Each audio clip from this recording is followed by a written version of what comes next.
Hello বন্ধুরা, আম আর গরম দুটোরই যখন সিজন চলছে তখন ফিরনি তো বানতা হ্যাঁ।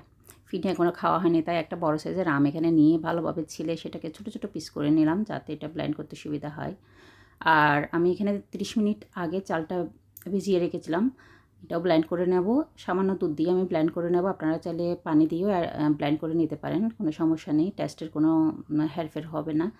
আর খুব ভালোভাবে দুটোই আমি ব্লেন্ড করে নিয়ে একটা এখন ফ্রাই প্যানের মধ্যে আমি প্রায় এখানে 1 লিটারের মতো দুধ দিয়ে দিলাম। আর যে চালটা আমি ব্লেন্ড করে রেখেছিলাম দুধ দিয়ে সেটাও এখানে দিয়ে দিলাম। এখন যেহেতু চালটা দিয়েছি খুব ভালোভাবে নেড়েচেড়ে এটাকে আমি রান্না করে নেব। আর প্রায় 5 মিনিট পরে আমি এখানে কনডেন্স মিল্ক দিলাম। যেহেতু আমি এখানে চিনি অ্যাড করব তাই স্বাদটা সেভাবেই আমি আমার মতো করেই ব্যালেন্স করে দিয়েছি। এখানে আমি প্রায় 2 টেবিল স্পুনের মতো চিনি দিয়েছি।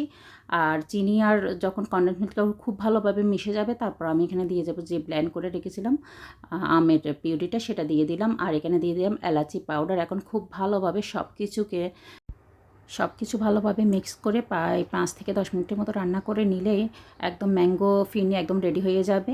আমি একটা মাটির পাত্রে ঢেলে নিলাম, আপনাদের পাশে যেরকম পাত্র থাকবে আপনারা সেখানে ঢেলে নিতে পারবেন। আর উপর থেকে একটু আম কুচনো আর বাদাম কুচি দিয়ে কিশমিশ কুচি দিয়ে আমি ডেকোরেশন করলাম। কার কেমন লাগছে অবশ্যই বলবেন। ধন্যবাদ সবাই।